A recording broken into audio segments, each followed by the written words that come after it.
All right, and with this, over to you, Giovanni and Fabian. Very much looking forward to your talk. Yeah, thanks, Ludwig, for kind invitation, and thanks everyone for joining. It's really quite cool reaching out. I had some independent chat, I think, recently with Jeff about whether we could be looking at potentially sort of higher scale throughput of some samples, and I'd be quite excited to follow it up. How we thought we should just like set this up. I'll give some intro things and like two related very short projects what we do on the spatial side before the Giovanni sort of clean mastermind behind our software package would then show some of these features and really get your opinion on some of these things, if that makes sense. So let me just share my screen.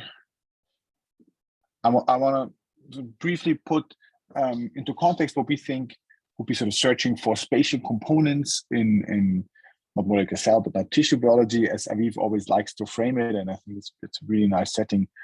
Then maybe outline a bit of these projects.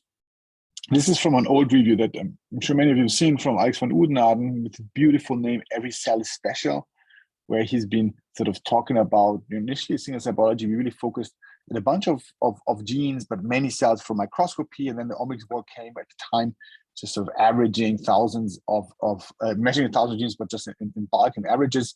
And with all these assays, we sort of went many genes, many single cells, but in many cases then lost spatial contact. So there was a cost with this, not with fish, but with these droplet-based assays. So came along spatial transcriptomics, I think method of the year from Nature Methods like just 2 years ago, and being, I think, a big thing that particularly now with commercial implementations becomes very useful. We've been for a long time thinking about this, even though originally I came from time-lapse microscopy into the whole field, but we've been sort of setting up some infrastructure for getting these things to work, and particularly Squidpy has been quite useful for us to get organized within the lab. To be honest, that was the main reason we initially did that, and it has been nicely picked up. This is from a review, again, on spatial variation from Nir Yosef and Aviv, where they've been thinking about, in disassociated single cell setting, what type of changes are we actually interested in? It could be cell types. This is still the de facto main thing we look for whenever we build new atlases, but it might be also something that continuously changes, maybe some type of branching lineages or trajectories such as cell cycle or some type of state oscillation. And they had already spatial position in there, even though at the time this was mostly mapping to in situ images or something like that. And I would argue something we haven't anticipated so early on was that also dealing with multiple batches, labs, in order to concatenate towards those big atlases that would be the vision of the human cell atlas is a challenge, and that has been starting to be quite a thing. And just like on this part, because I'm highlighting this because we've been thinking a lot about how to bring things together to build big atlases. A lot of these methods that we've been building upon this was sort of motivated from these analyses. Very often, if you do a single cell, let's say RNA-seq or some multi-ohm study and so on, we would, cluster things, get cell types out. But if you do this across multiple studies, very often the batch effects or the variation across labs was always dominating. And of course, you can be careful in sample preparation. Sometimes you can label things. But in many cases, you need to do something to actually get them to nicely sort of cluster by cell type. And in the field, we call this data integration or mapping. And de facto means that you learn some sort of joint space where they're embedded, often a latent space or something real to in the gene expression data. And we had one challenge going on in this, and I'll go to this spatial thing in a minute, just give me 2 slides on that. This was headed by a postdoc in Lab Malta, and we just had this working out at Europe's largest machine learning conference round where we compiled something like 160K data sets on combined RNA attack or combined RNA protein, and asked to predict other modalities, match cell types, or do latent space learning.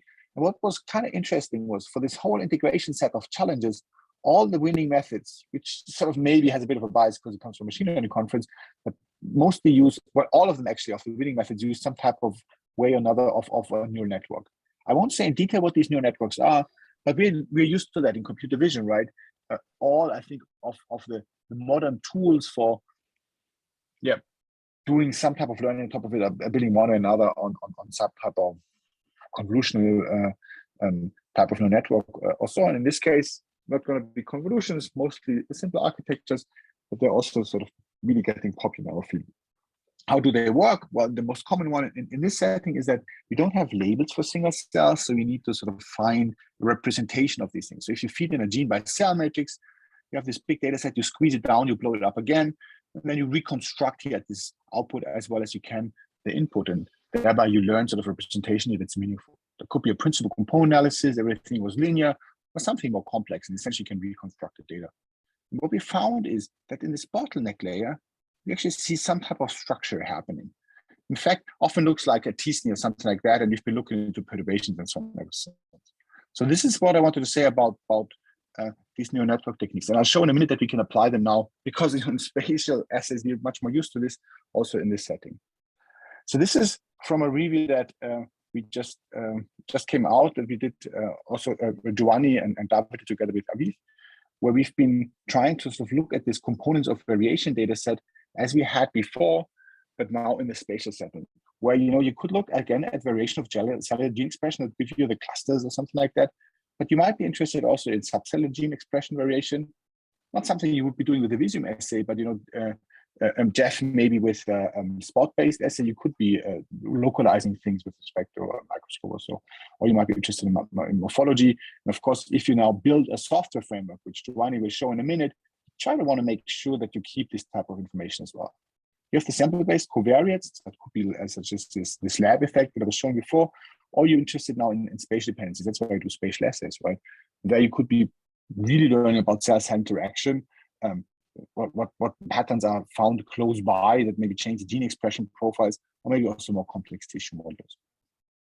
And then we've been discussing a little bit about the different scales, which I won't go into detail, but I think what is kind of nice is that, for a long time in single cell, this associated setting, we've been sort of arranging cells by similarity of the profile and then trying to learn about, let's say, this stem cell type of state here going to one or the other cell type having some branching event and so on.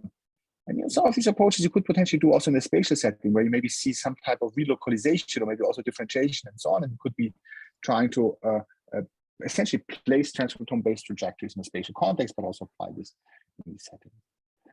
And what we then finished that perspective or review with was sort of summarize a little bit what the current challenges are in this thing. Of course, the usual ones, and these are very method dependent, would be you need to process those images. You need to segment, coordinate, register, and then build some type of data structure. And this is often done differently for different modalities.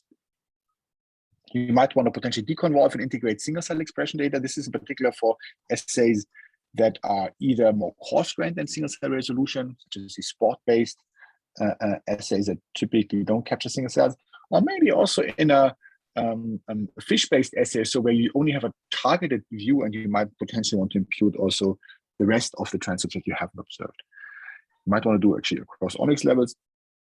It's getting more popular. Some people are starting with also spatially resolved attack and so. You could go to spatially variable features. You want to sort of find those now, come up with differential expression methods that pick those up, compare samples and so on. And then you want, of course, and this is sort of going back to this tissue context, now see what type of cell neighborhoods are around. Potentially build a graph of touching cell, and then use this into the analysis of the gene expression profiles. Last but not least, of course, now that you have many of these samples coming up, you want to also see, what type of, how many individuals, regions, cells, or so do we need to then actually make a statistical statement. So to the experimental design, which has been one of the original ideas of building these atlases to get started with. So Giovanni will be showing about how we implement part of these things here with Squidpy, but let me just briefly put up 2 slides on something we've been doing for processing early on side, particularly for probe set design. One thing we've been doing for using neural networks for looking into expression models here. So I threw that up because this sort of attaches to a discussion that I've been having with a few colleagues on this sort of targeted assays, such as fish or others. And this thing, together with PhD student Louis and Malte, we've been asking, if we have disassociated single cell RNA-seq, how can we design a probe set, not now by going to literature and going for the key documented markers, but maybe in a bit more standardized statistical fashion, because design could give you then these uncertainties to really boost a targeted spatial transcriptomics assay. And for this, we argued that there's actually 2 things that you want to do. First, you want to actually identify cell types of interest. You want to have markers that are specific, but in addition, you don't want to discern, you also within, you want to keep the big variance directions. So it's 2 things that you want to achieve with this. So for this, we came up with this pipeline which is called sparse probe selection. But one, you check for differentially expressed genes, that would be your marker genes. You might want to enrich them by some type of literature genes.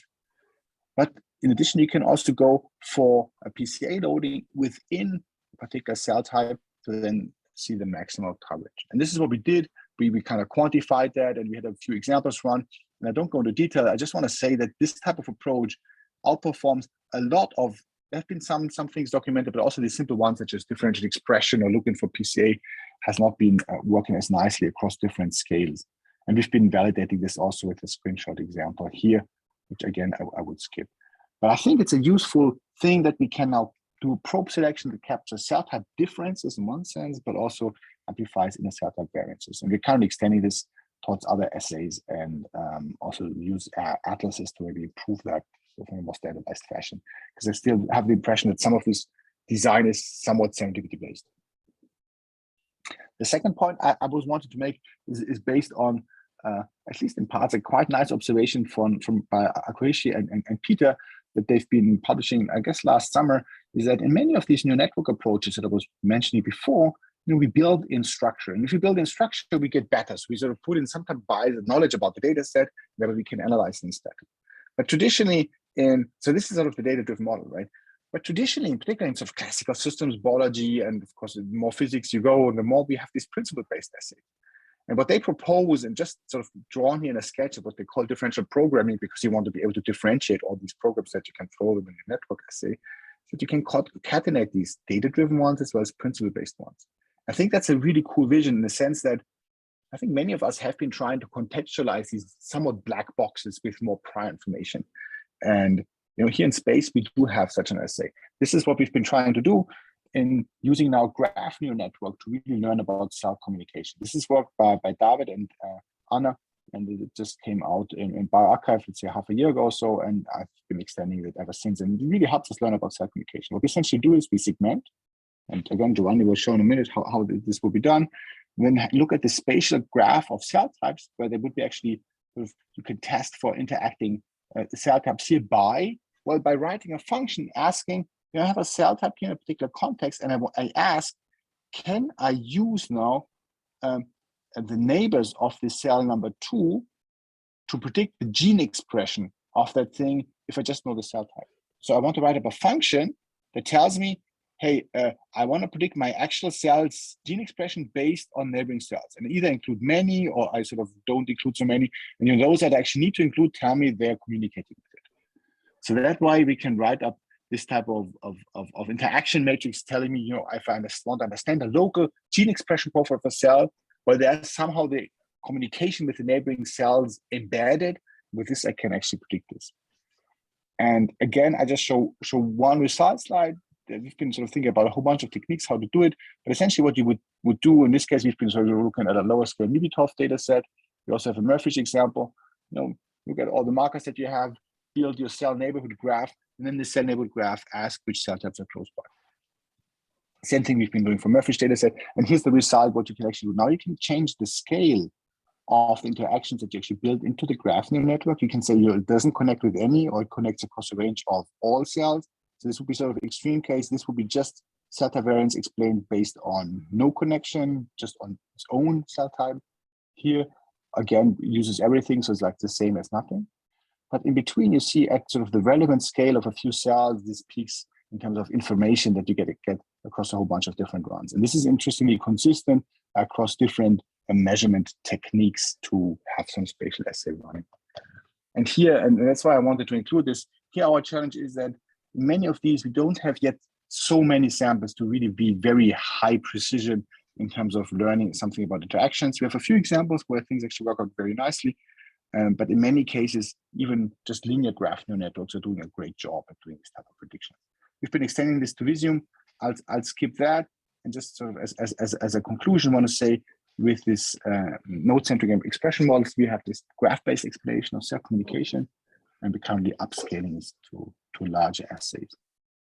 So this is what I want to show as introduction, what we want to do with this, but of course, in order to enable many of these analyses, mean that we wanted to get away from sort of everyone writing their own data structure, how to deal with the spatial graph of cells, or another project using underlying morphometry of let's say a related image, and put this into some context, so we had a lab hackathon happening 1.5 years ago, where we've been trying to put some parts of code into more standardized fashion.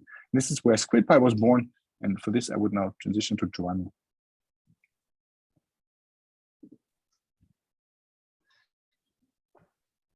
Giovanni?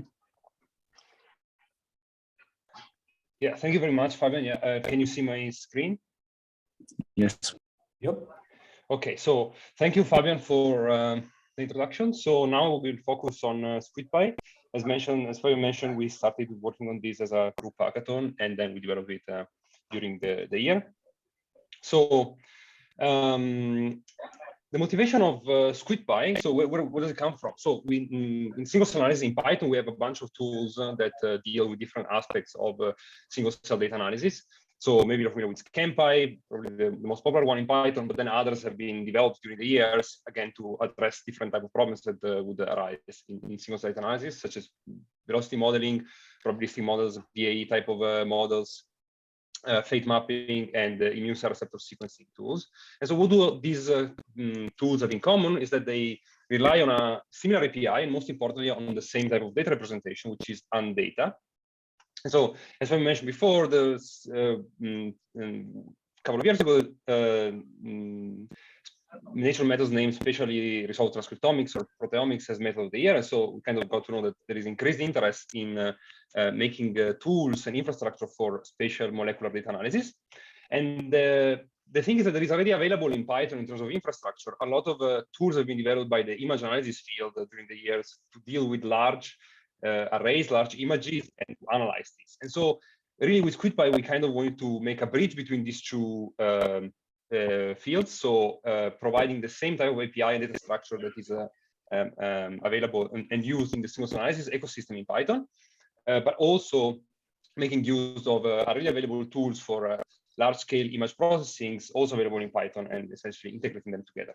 So I should also mention that we're going to launch this bunch of tools here that are sort of build the single-cell data analysis in Python. We're going to launch a new sort of organization called SCverse, where we really going to try to standardize APIs, standardize data representation, so on and so forth, eventually to benefit the community. Kind of doing maybe a small scale Python version of what PyConductor has been working on for many years. Now, when we talk about spatial molecular data, actually there is a lot of big diversity in terms of technologies, right? So sometimes the molecules is measured by sequencing. Sometimes it's imaged. Also, the imaging technologies are very diverse, from microscopy to mass spectrometry and so on and so forth. And each of these type of data has its own data processing pipeline that works with raw data, so the very low level analysis part. And we didn't want to, so we acknowledge that each of these modalities, each of these technologies require their own data processing, but we also thought that we might come up with a couple of abstractions that can be derived when the data is processed, which then can sort of enable downstream data analysis of such data. So in particular, we thought that the two new sort of representations that the spatial molecular data brings is a new type of nearest neighbor graph based on spatial coordinates, which we call the spatial graph. And also, again, because of many technologies actually either are based on image of microscopy, or they acquire an image on the side, the need to have a data representation that can deal with these large microscopy images. And then together with these new sort of data representations, we provide a bunch of tools for analyzing these two abstractions. So on the spatial graph side, we provide tools for what we call spatial pattern extraction or spatial data analysis, where we kind of look at trends, spatial trends. And then on the image side, we provide a bunch of tools for processing and normalizations, feature extractions, and also interactive visualization. And we also made sure that the already available established tools for machine learning in Python, such as TensorFlow and PyTorch and scikit-learn, could be easily interfaced and integrated with these. So for instance, we have examples where deep learning models for segmentations can be easily plugged into our image container to run custom fine-tuned deep learning models for segmentation. directly on the image container. So I'm going to now talk a little bit about these two data analysis methods that we provide. So first off, maybe something on the spatial graph. So we provide a bunch of ways to build these spatial graphs from nearest neighbor coordinates, or from spatial coordinates. We really stress that we provide such a diverse type of graph construction because each technology has its own specificity again. So old spatial transcriptomics, before Visium spatial transcriptomics data lies on a regular grid that has a square grid. And that's also true for more recent sequencing-based technologies. But then Visium, for instance, lays on an hexagonal grid. So the way to build the nearest neighbor graph should account for these differences. Then again, for MIBITOF, so for mass spectrometry-based methods, image-based methods, the way someone would want to account for nearest neighbor in space should be different. And so we provide also generic ways to build such a nearest neighbor graph based on spatial coordinates. And as Fabian mentioned before, this is instrumental for some of the downstream analysis one can do. For instance, this new method from colleagues, the lab Devin and Anna, which tries to model spatial variations from the spatial nearest neighbor graphs in terms of cell type prediction. So again, on the spatial pattern side, then when we have this spatial graph, we can use it to extract patterns from the data. So in terms of continuous features, so genes or proteins, we have two methods implemented, sort of a standard autocorrelation statistics, such as Moran's I, which kind of tries to find spatially variable genes, and more recent ones, such as the Spatial score from Alma Anderson, which is based on graph diffusions. Also, in terms of continuous features, in terms of genes, one analysis that people might want to do in spatial transcriptomic data is ligand-receptor interaction, and we implemented a faster version of SelfMDB, which is one of the most popular tools for ligand-receptor interactions analysis. While implementing the sort of the algorithms, we also developed an API that can essentially query OmniPath database, which is a large database for biological annotations, thus extending the available ligand receptor interactions annotation that were available from the original tool.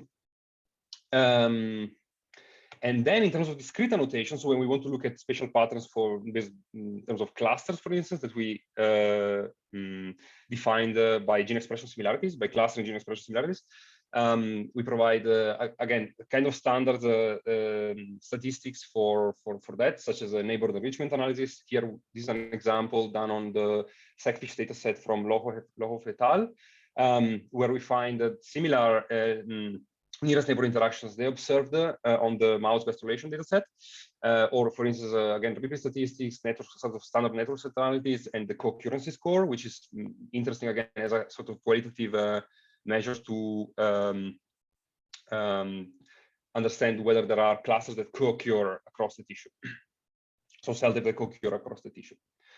On the image analysis side, we came up with this new object called the image container, which is essentially trying to bridge the pixel level representations with the molecular level representation in data. And beside, so together with storing these large microscopic images, it's also able to process them and analyze them, for instance, by segmentation and feature extraction, and again, interface with established tools for machine learning in Python, and then also for interactive visualization with Napari. So we provide examples, for instance, to extract from a segmentation mask, extract features from the segmentation masks, and therefore analyze the MIBITOF data. And we find we show in the paper that the features, the intensity features that we retrieve are very similar, highly correlated with the original publications. Again, we interface them with external tools. Now, for segmentations, there are many deep learning-based models, such as StarDist or CellPose, that can be used, again, according to the type of training data that they've been trained on, right? So for H&E, it would be different than for microscopy, and the nuclei segmentation would be different from like cellular membrane segmentation. And we provide tutorial for that. And then finally, the Napari integration. So Napari is probably you're familiar with it, is a large image viewer in Python, and we essentially integrated with the data. So this is an example. This is a GIF, an example here where we can basically show that you can select any slot in the undata representation, so gene expression or annotations such as clusters, PCA coordinates and whatnot, and visualize it interactively in Apari. You can change the layer settings and so on. This was more like the beginning when people were not very familiar with Apari, the type of things that Apari can do. We can also use it to annotate regions in the tissue. So this is something that is potentially interesting for pathologists, where they want to, again, annotate a specific structure in the H&E slide that they acquired, and we provide functionality to extract this annotation and store it directly in the undata. And why is this useful? Because this information can then be used promptly in the same Jupyter notebooks, right? So sorry. So I just want to show that this all was done in the same Jupyter session. So now we have an undata, right? We have the same undata, and then we can visualize by a static plotting with Scanpy, for instance, or Squidpy. We're gonna show that later for Squidpy. So again, all of this happens in the same Jupyter sessions, and all these analysis can be done in the same sort of environment. We received a grant from the Chancellor Initiative for Apari plugin. So we are now working on extending the Apari plugin by first off splitting it out of Squidpy, because we think that the undata is really a good it's a good representation for sort of point and table specifications, and that people might want to use it for other type of image representation, right? We provide this image container. I'm going to talk a little bit about that later on, but undata, it can also be useful per se. So by splitting it outside of Squidpy, we can make it more available to the community who do not have to rely on our version of how to work with the image data in Python. We want to increase the type of analysis we can do with Apari. For instance, in this case, we show this is a plugin from other developers where they show that they can interactively select points in the UMAP space, for instance, and then look at in the coordinate space. And this is the type of thing that we can also explore with Apari. And of course, we want to eventually disseminate this update and organize workshops and so on. Okay, so all this stuff was published. So this stuff that is in the paper and we're done. Now I'm going to talk a little bit about what we're working on, because we realized that there are a lot of bottlenecks in the type of analysis that people want to do and what we provide, essentially. So the main crucial points that we realized are sort of lacking is that we don't really have a way to store fish-based data. Most importantly, we don't have a way to store the transcript coordinates. So, right, in merfish or sackfish, in sort of fish-based spatial transcriptomics, you always get the X and Y or Z coordinates of the single molecule that is imaged, and this is an information that is available. For instance, companies that provide such technologies share data as like a huge CSV files of, I don't know, 50 millions of entries or more, but it's not never looked at. So we want to be able to work with it as well and store it in the same data representation. Again, in terms of microscopy imaging, in terms of like large microscopy, we kind of, with the image container, we have a sort of a draft, a working proof of concept, but a lot more can be done. There is also this in terms of analysis, also something that we didn't really, we are working on, is that users, of course, don't look at only one, let's say, Visium slide. They want to look at 10 Visium slides, and they want to store them and analyze them together, right? So as you would do with a single cell data set, where you essentially concatenate the batches, and then you would look at them together and would be analyzed together. And this is something that Squidpy can do, but it's not really well tested yet. So it's something we're working on. We want to extend spatial statistics. Again, the Apari plugin I mentioned before, and also a registration module for processing multiple slides. And I'm going to talk about these 3 points mostly. So in terms of data infrastructures, because it's something that is sort of ongoing like right now. And then the rest of the things we're going to address them later on. Okay, so actually I'm going to start basically from the bottom and move up. So the point 3 and then 2 and 1. So first off, in terms of static plotting, we've done a huge refactoring, and now we can visualize both segmentation masks as well as scatters, points, and shapes in a much more friendly and better way than it was done before. We also added the scale bar. Now that doesn't, this is like it's not important, like it's not real scale, but just that you can add a scale bar essentially. We added the shapes because, for instance, for some of the spatial transcriptomics, such as the DBT-seq, the spot actually has a shape of a square, right, and not of a circle, and so people want to look at it as a circle. I should also mention that we really plot circles. So what does it mean? It means that we look at the spot coordinates or the spot size, or the spot diameter that Visium provides. so that this is always correct with respect to the actual image. So we don't plot a scatter plot really, we plot a sort of a scatter plot of circles which we take care of, making sure it's exactly the same type of size that the actual well where the transcript is measured is in the image. And then again, segmentation mask, and this is type of API is very similar to the Scampy plotting embedding, if you're more familiar with it. And yeah, and this will be available soon in the next Squidpy release. Then in terms of data format, this is something that we're really working on right now, because we realize it's really the solution can be improved a lot. So as I mentioned before, now essentially the user needs to have two objects that sort of brings around in the data analysis pipeline. One is the undata, where we store the molecules feature, so the counts of gene expression or proteins and so on, and then the annotations of downstream analysis. Also, of course, nearest neighbors graphs and so on and so forth.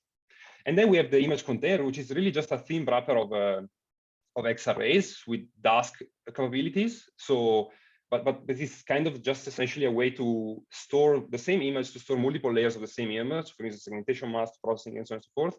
But we realized that actually image datasets are way more complex than that, and you want to maybe also store transformations and be able to access them in a different way, and so on and so forth.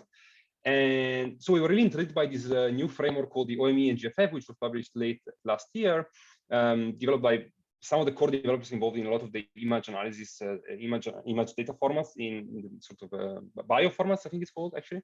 And we got in touch because they were interested in having a tables and point specification where you could store, for instance, the molecular features, the metadata, again, downstream analysis results, just class annotation, and so on and so forth. Also, this idea of having multi-scales observations, right? Sometimes you have a cell, sometimes you have a transcript, sometimes you have a tissue regions. So essentially what we're doing now is we're starting like sort of drafting some proposal for a new type of object where we're looking mostly at the Python world, but ideally this would also be translated in Java and JavaScript, because OME and GFF is the specifications, but of course there are readers for Java, for the Fiji world, the Fiji ecosystem, for JavaScript, for Vitesse, very nice interactive viewers in the browser. And in Python. And so ideally, when we have sort of a draft of this data format, we'll be able to have both the large history image with all the metadata, transformations, and so on and so forth, as well as the undata, and write an API around these objects so that we can essentially work with it without having to rely on multiple objects and kind of a bit of a mess in terms of like states and so on and so forth during the analysis. So this is ongoing work. I think this data format is also will be useful for the Napari visualization, because then we can just essentially make an Napari interface to these specific data representations without bothering too much about how things should relate, because we have essentially specifications for that. Okay, and last thing in terms of data formats is the awkward arrays. So the motivation here is that oftentimes, and this is not only in spatial transcriptomics or spatial molecular data, but in other modalities, but let's look at the spatial molecular data now. Oftentimes we want to cross scales. So what do I mean by that? So for instance, let's look at these points here. So these are observations, which we store in undata as observations. And they could be cell, for instance, and then for each cell, we would have a bunch of transcripts associated with them, right? So we would have the X and Y coordinates of the center of the cells and the X and Y coordinates of the transcripts. This could also be segmentation masks in Visium, right? So the observation would be the Visium spot, and the sub-observations would be the segmentation masks polygons, for instance. So we want to be able to cross scales. Again, use cases is for spatial transcriptomics multiple ones, but this can also be for other representation. For instance, full-length sequence RNA-seq, when you have transcripts and you have counts for each transcript of each gene, or AHR data, where AHR can be very messy. So essentially what we want is an object which we can do NumPy-like manipulation on tree-like data structures. And there is a very cool framework for that, which is called awkward arrays, which allows that. So here, this is an example. This is a code snippet. So in this case here, we have essentially list of sub-observations, right? So in this case, we have like X and Y coordinates of transcript, for instance, which we can assign to undata, and then subset undata and do the type of manipulation to do with undata, keeping track of all this information. This is how awkward arrays more generally works. It's a dictionary, essentially. You see, it can also store heterogeneous data types, so numbers or strings, lists, and so on and so forth, NumPy arrays as well. And this is how it's stored in the certainly in memory, but then you can slice it the same way we would do. You can apply the same NumPy logic, and it would kind of work the same way. Now, it's interesting because the ZAR team has been looking into supporting these data formats for a while. This was originally developed by the Scikit high energy physics developer. And they recently got awarded a Google Summer of Code. So they will eventually, so ideally very soon, relatively soon, maybe 6 months, there will be a way to interact with awkward arrays the same way that you could interact with normal as arrays and NumPy as arrays and so on in ZAR, so with Task Backend and so on.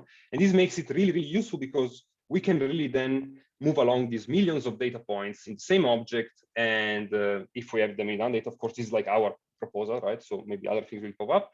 But we will be able to store everything, of course, always relate back to these scales during the analysis for visualization and so on and so forth. Okay, and last thing, I think I have maybe 5 more minutes. So the very last thing is, okay, I'm going to switch gear here. This is completely different. I just want to show a couple of slides on the registration problem. So we're developing a tool in the lab called Moscot, which essentially provides a unified API for solving optimal transport problems in biology. Now, optimal transport problems in biology pop up in many different applications. Or better, many different problems in biology could be tackled with optimal transport. Maybe the most famous one is Waddington OT, where the optimal transport problem would be used to match single-cell gene expression properties across time. But you can do that, of course, also across space. And there's been a couple of proposals on doing that across space. So maybe the earliest one was the NOVOSPARK from Mornitz-Sun, where they were trying to, by solving a fused Gromov-Wasserstein optimal transport problem, map gene expressions from single-cell data to spatial data. Or more recently, spatial alignment. And by spatial alignment, we mean maybe registration. So essentially, you have a bunch of slides, a bunch of spatial Omics data set, and you want to align them together. And yeah, so we've been early with this tool. It's a big team. We have many applications. This is the team in, these are the us, the developers, and then our supervisors. So Fabian and lab of Mornitz-Sun is involved with Zoe, Marius, Michel, Dominic from Fabian's group, Manuel also from Fabian's group, and Bastian from Berlin. And then the sort of core developers of the underlying machine learning frameworks, OTT, is Marco Couturi and Letizia Santos from Google. So this is just an example of the Moscot applications for spatial alignment, so or registration. This is the idea, right? So you basically have 2 slides. Let's say, look at these. We have 2 slides, and they're warped, and you want to map them on each other, right? You want to align them on each other. And this is the results that we have with Moscot by just sort of like a simple run without hyperparameter tuning, essentially anything else, or with a state-of-the-art method based on Gaussian processes. And you can see that Moscot actually seems to perform quite well. It's also very, very fast because it makes use of really advanced optimizations for optimal transport problems with JAX, and especially with what they call low-rank optimal transport problems developed by Marco. And it's also robust. And then when we learn the optimal transport map, we can use it to do these 2 types of registration that maybe you users are interested in. One is the sort of warping. So you literally want to map points on top of each other. So this is an example. We have 3 data sets, 0, 1, and 2, the blue, the orange, and the green one. And then you might want to map the data set to the orange one. So the blue to the orange is this one, and the green to the orange is this one, or to the green ones. This is the warping, and then we can also do a fine transformation, right? Maybe you don't want to actually warp the data, you would just want to align them on the same coordinate system, but keeping the structure. So you essentially want to apply a fine transformation, and you can get the affine transformation for the optimal transport map, and that will be done very efficiently with a very simple API that users can use. And with this slide, I'm finished. So this is an acknowledgement. This is Fabian's group. I don't know if Fabian wants to say a couple of words. Yeah, so thank you very much for the attention. Yeah, thank you very much, Giovanni and Fabian, for really a great talk and fascinating overview. A lot of new, nice functionality, I think, is out there. I'd like to open up the discussion for questions. So if you have any questions for Giovanni or Fabian, please just raise a hand or speak up. And on the other hand, of course, we can use the chat for this. I think we have 2 questions, starting with Artem in the chat, and then Jacqueline. Artem asks or says, first, there's a very nice talk, and he's intrigued by the image container concept. And he just wondered whether you guys can say a little bit more about how it connects pixel level data and images to the single cell feature tables represented by N data structures. And in addition, Artem asks, is the connection established primarily by cell IDs from the segmentation masks? Yeah, the connection is established two ways. Well, in case of segmentation masks, it's easier in the sense that we have indeed the ID of the masks. Otherwise, for the case of visiums, for instance, we have the coordinates of the centroids of the circles, and so we can apply these methods essentially localized on where the spot is. For if we want, for instance, to extract features from the image, count nuclei under each spot, for instance, these kind of things. All the logic is stored in the image container. So the image container is basically, again, like a very thin wrapper of XRA, and then it has a bunch of methods on top that knows where to look in the data to do this type of alignment between pixels and observations.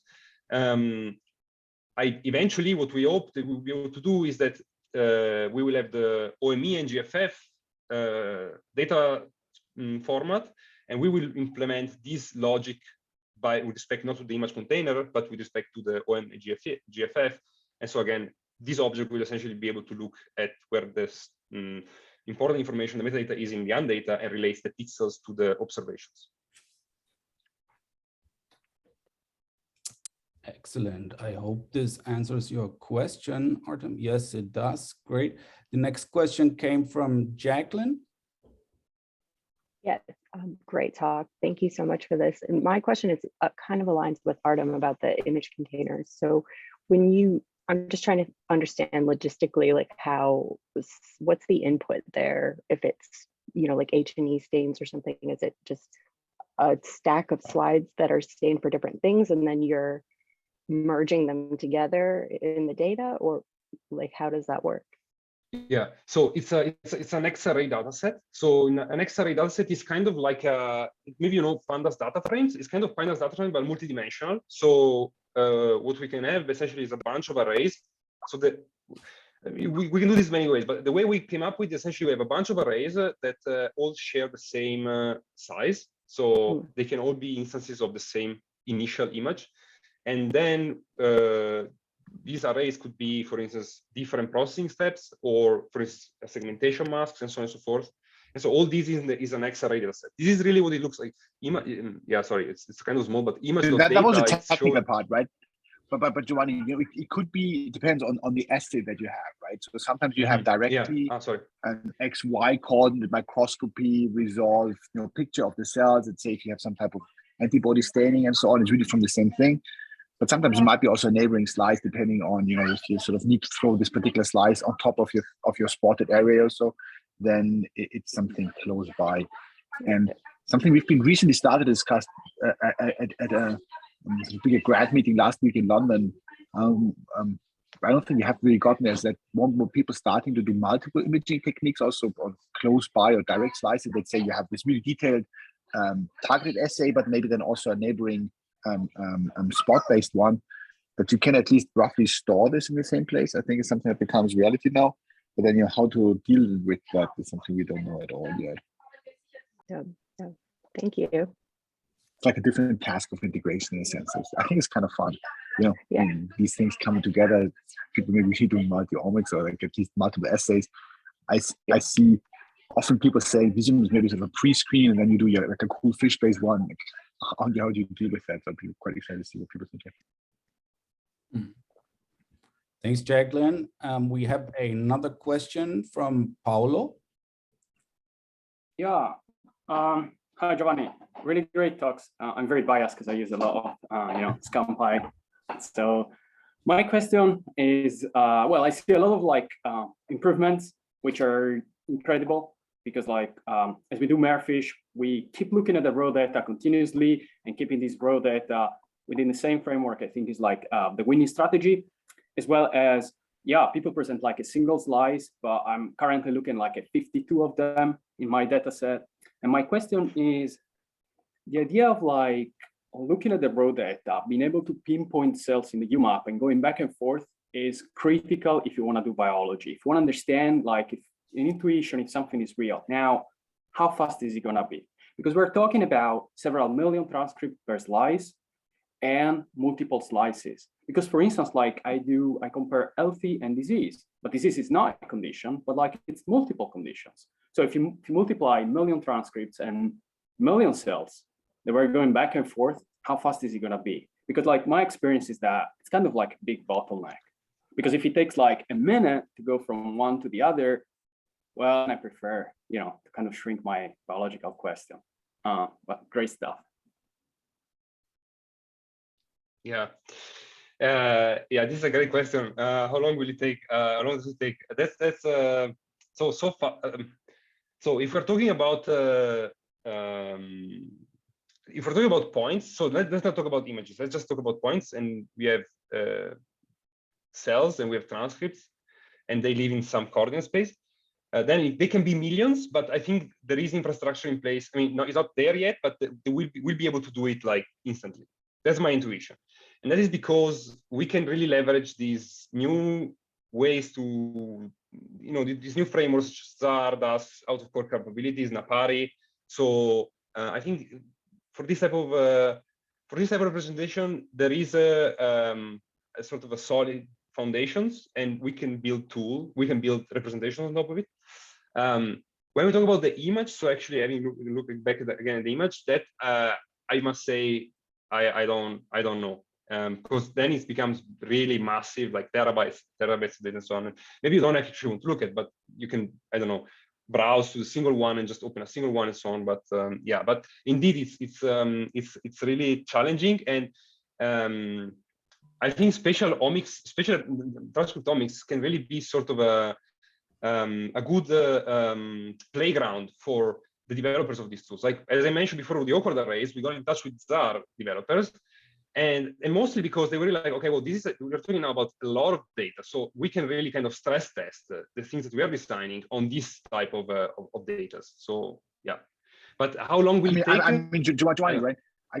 I guess we can say we're not like the deepest expert on the whole imaging side, and I know that I think VTES, for example, for the front end thing, right? They have these pyramidal structures to be really fast on sort of zoom in and go around and then be more efficient.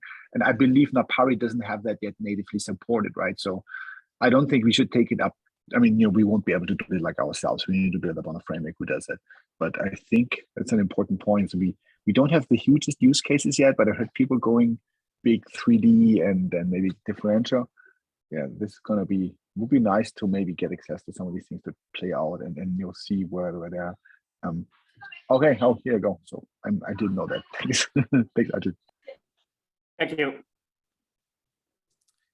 All right, and one more question from Jeffrey. Hi, Fabian. Hi, Giovanni. Yeah, I want to echo what Paulo said and others. It's really great talk, and we're thrilled to see you guys really making headways in the space of spatial. So I had 2 points. The first, I really want to emphasize, as you're building these infrastructures from the base and you're thinking about data representations, you have to keep in mind that we as experimentalists are going to be working very hard to create data scales that break this. So even small, minute differences in performance could really make a difference down the road. And so Paulo's emphasizing that his data set is a great example of this, where we don't have the infrastructure to actually move seamlessly from segmented cells to point clouds down to the raw data and back. And you end up in this scenario where you collect 30, 40, 50 terabytes of image data, but you never look at it at that scale. You're always filtering it through ScanPy. There's a huge need for that. So as you're building these representations, keep in mind things like leveraging pyramidal schemes. That's probably essential. But even in your point clouds, even in your self boundaries, I encourage people to think about, are there ways to pre-cache aspects that will dramatically increase visualization? Because that is going to be an integral part of how people interact with these data. So I don't know how much you're starting to think about this. It sounds like you guys are sitting in this really interesting space between the single cell infrastructure you've built and other groups that are thinking about this problem of compartmentalizing visualization data and image data. But I'm curious how much you think there is room for changes in how you represent data may ultimately make big differences in visualization.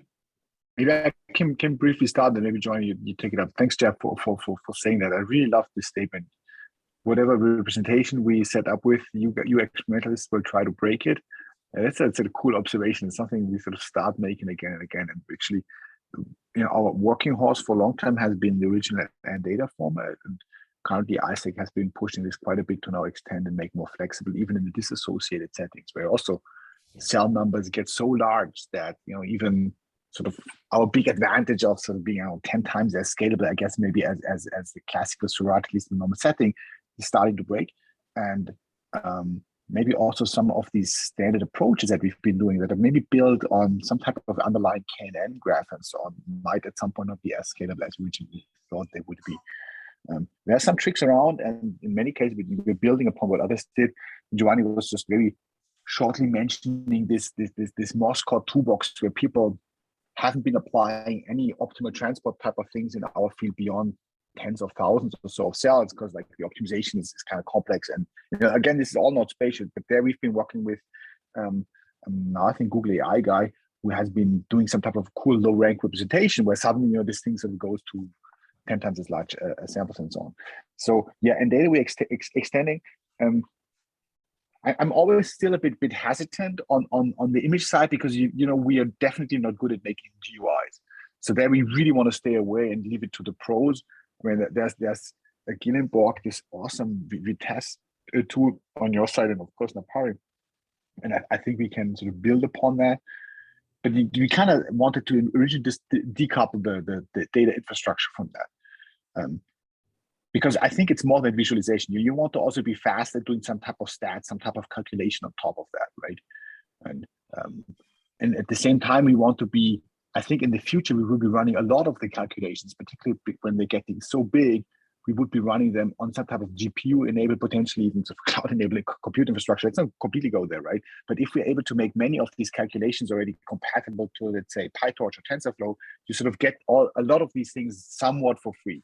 You have to be careful not to shy away normal users, right? Because as soon as they make GPU required, it doesn't work so well. So it's a bit of trade-off, and I'm not the best expert in that. So at the moment, this is much a bigger thing than only our lab. A lot of people will be thinking about this, and some much more program-oriented people may not think about it. But I think what you're saying, trying to break things, I think it would be cool if you make sort of one of these next step type of big data sets reality, thinking about how, so putting up some type of challenges, getting us on that, I think would be cool. I was mentioning briefly this NeurIPS competition. This gained quite some interest. I think we had something like, 300 teams of people from the machine learning community participating in that. This is much larger than people working just on the single cell feed. And we're planning to do something like that next year, at least for Spatial as well. So if we can, and sort of start formulating some of these questions beyond what we start now able to do on the disassociated side, I think maybe you could get more interest not only from the infrastructure but then also from the analysis. So, yeah, that's a great point, Fabian. And I think that the challenge we face is that often, we are internally working on data sets that the world doesn't see yet. And so as experimentalists, we're pretty much always pushing this envelope. We're struggling because we're generating data that people like yourself haven't even had a chance to view on. All I can tell you is that what's out there multiplied by a factor of 10, and that's probably for the next year and a half. And it's going to get bigger. I remember your early talks. You always said that you're going to be upscaling so crazily. So it's good that it's working out, man. I was wondering, I showed briefly this graph model interaction type of thing. There, we can scale computationally, but our data was so sparse that linear models were at least the best performing. So I think for this one, maybe some of your people would like to try it out. I think with this additional scale, potentially you can actually really learn more.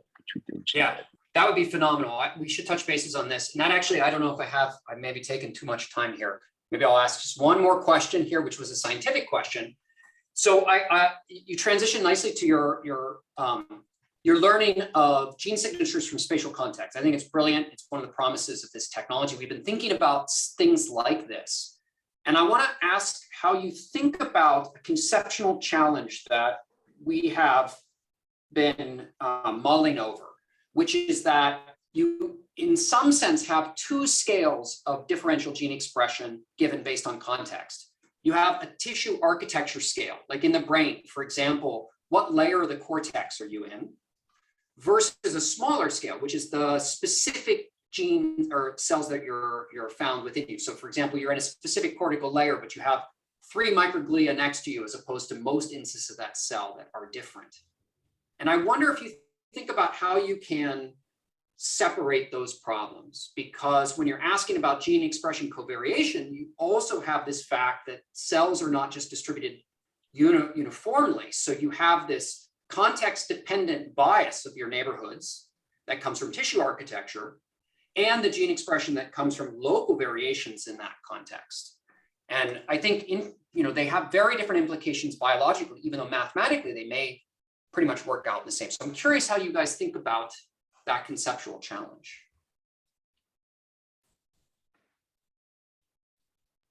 So the point I think is very well made, and we kind of depicted this visually a little bit in this review that they did with Aviv, where we also said, so I think the simple building block would be this local neighborhood type of thing that you were mentioning, right?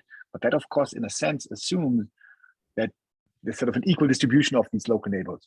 And we've been really banging our head a little bit against what is the simplest definition of the equivalent of a cell type cluster, right? Like what's the prototypical low neighborhood type approximation? I believe these graph neural networks could be something essentially like finding some small click that always says, there's always a T cell next to my particular tumor cell or something like that, and that's maybe specific to this. But yes, on a larger scale, this might not be actually always happening.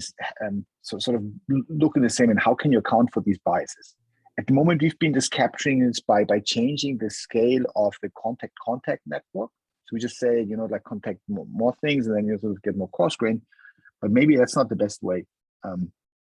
I guess what we need to do is talking more with maybe computational pathology people or so, because they've been looking much more tissue architecture and so on. And maybe that's the way to go. We have a few comp bio people locally who do this, and we've been exchanging things on the tooling side, but not yet on that.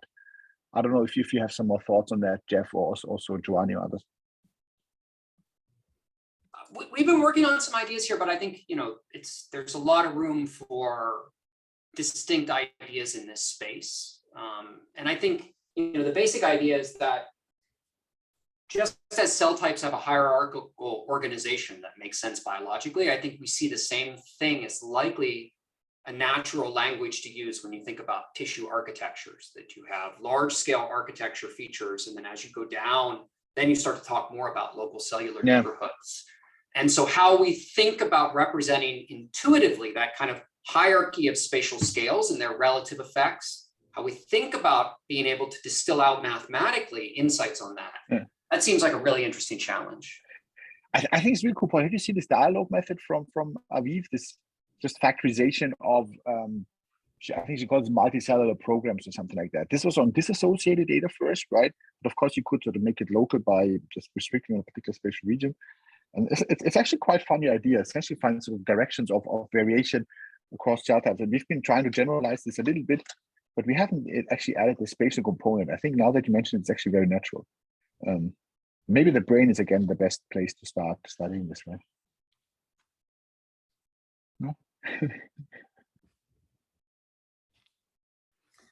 All right, so we're a little bit at the end of the hour, which is unfortunate because I also have still a couple of questions, but I think we're following up on that, and I sent something over via email. It also sounds like we certainly need to get back together with Jeff into one Zoom room and with you and Giovanni. So thanks a lot for coming over, Giovanni and Fabian. Thanks a lot for a great presentation, a great discussion, and see you guys all soon, and have a great rest of your day. Thank you very much. Thank you again.